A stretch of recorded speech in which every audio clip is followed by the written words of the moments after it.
समझदारी की दुकान। यह कहानी है किशन और मोहन की।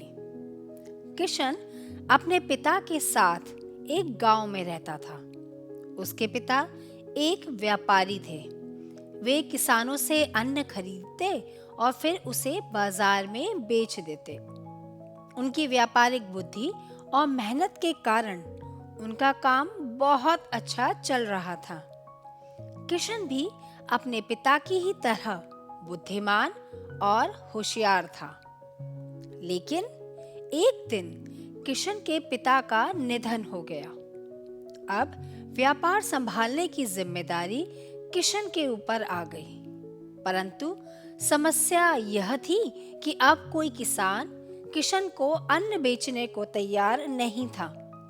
उन्हें किशन के पिता पर तो भरोसा था, पर किशन पर नहीं। धीरे धीरे स्थिति ऐसी हो गई कि किशन के पास बेचने के लिए कुछ भी नहीं बचा। उसकी समझ नहीं आ रहा था कि अब वो क्या करे। उसने बहुत से कामों के बारे में सोचा। अंत में उसे एक फैसला लिया। किशन को अपनी बुद्धिमत्ता पर बहुत भरोसा था। उसने सोचा कि जब कोई चीज बेचने के लिए है ही नहीं, तो क्यों ना अपनी बुद्धि को ही बेच दिया जाए। एक दिन उसने गांव में घोषणा कर दी कि वह अपनी बुद्धि बेचेगा। बुद्धि बेचेगा? भला ऐसे कोई अपनी बुद्धि कैसे बेच सकता है? लोगों ने उसकी बात पर हंसी उड़ाई और उसे मजाक में लेना शुरू कर दिया।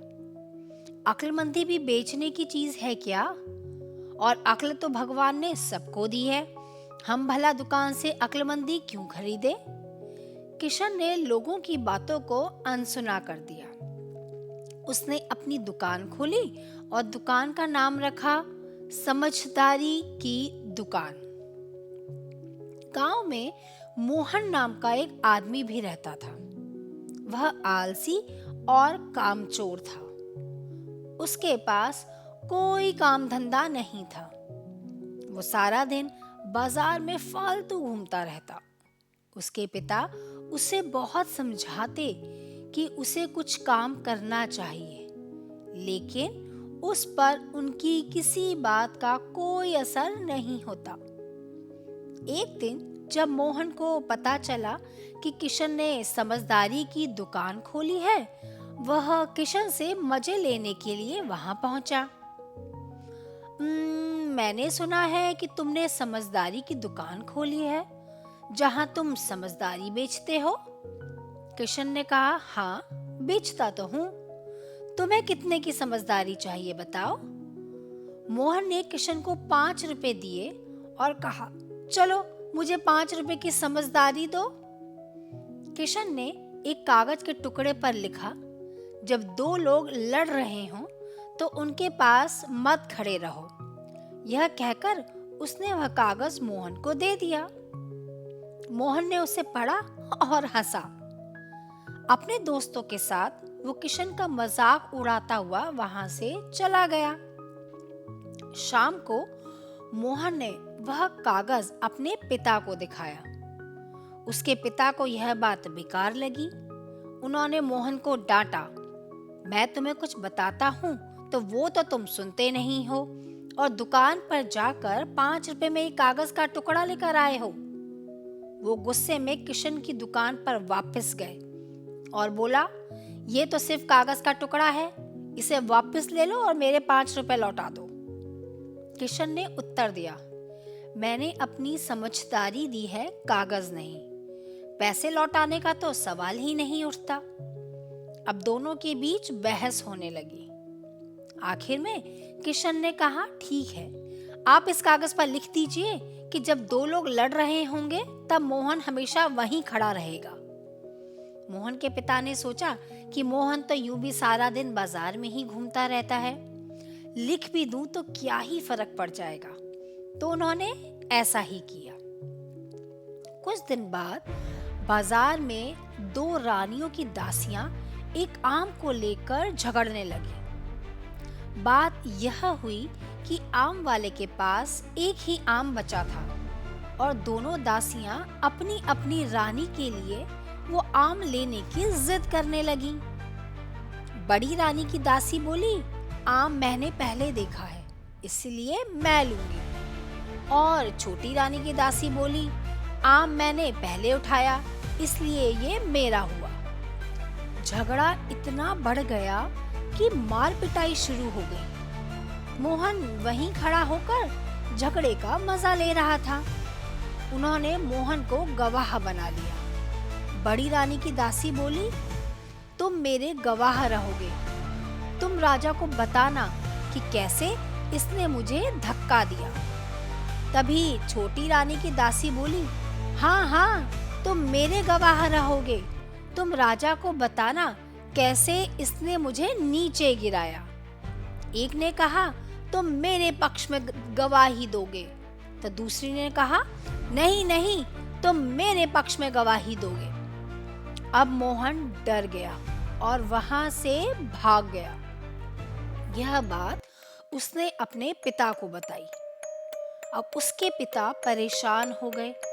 अगर बड़ी रानी की दासी के पक्ष में गवाही दी तो छोटी रानी जेल में डाल देगी, और अगर छोटी रानी की दासी के पक्ष में गवाही दी तो बड़ी रानी जेल में डाल देगी।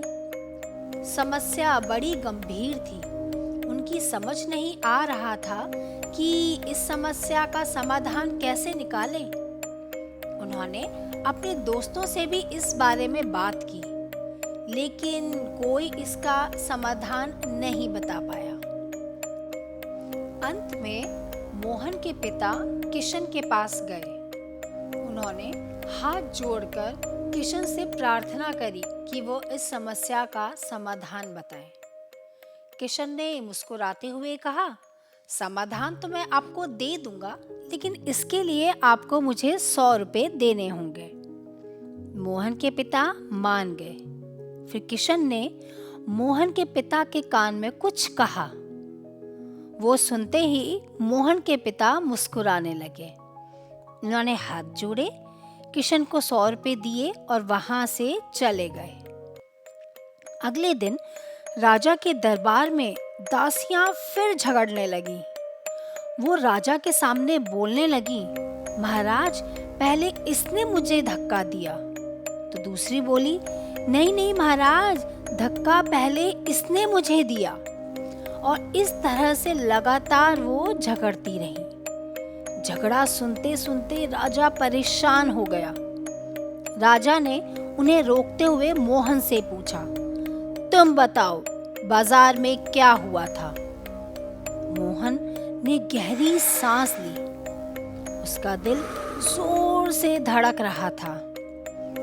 उसने अपने दिल पर काबू रखकर बोलना शुरू किया।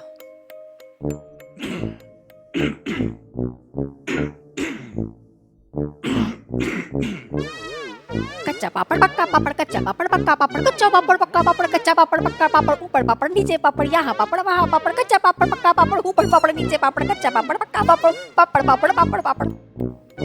ये क्या कच्चा पापड़ पक्का पापड़ लगा रखा है? जो सवाल पूछा जा रहा है उसका ठीक से जवाब दो। बाजार में तुमने क्या देखा, ये बताओ। चिड़िया उड़, तोता उड़, मैना उड़, गाय उड़, भैंस उड़, तू उड़, मैं उड़, वो उड़, राजा उड़, रानी उड़, ये उड़, वो उड़, मैं उड़, तू उड़, सब उड़, सब उड़। अब राजा को गुस्सा आ गया। उन्होंने कहा, ये कैसा गवाह लाए हो तुम? उन्होंने मोहन को दरबार से बाहर निकाल दिया और दासियों को डांटा, तुम्हारे झगड़े ने हमारा समय बर्बाद किया है। दोबारा इस तरह के झगड़े को दरबार में मत लाना।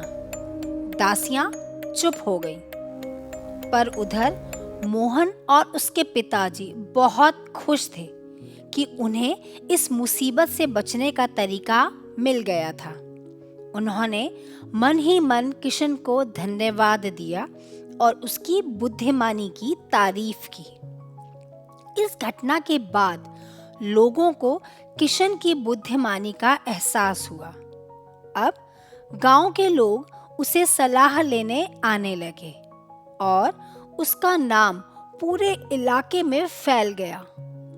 अब आप सोच रहे होंगे कि आखिर किशन ने मोहन के पिता को क्या सलाह दी होगी। तो सुनिए, किशन ने उनसे कहा था कि मोहन को दरबार में जाकर सिर्फ बकवास करनी है। हाँ, सिर्फ बकवास करनी है।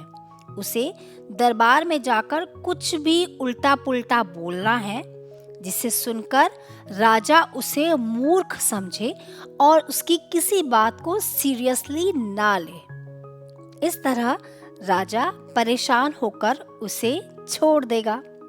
तो यह थी असली समझदारी।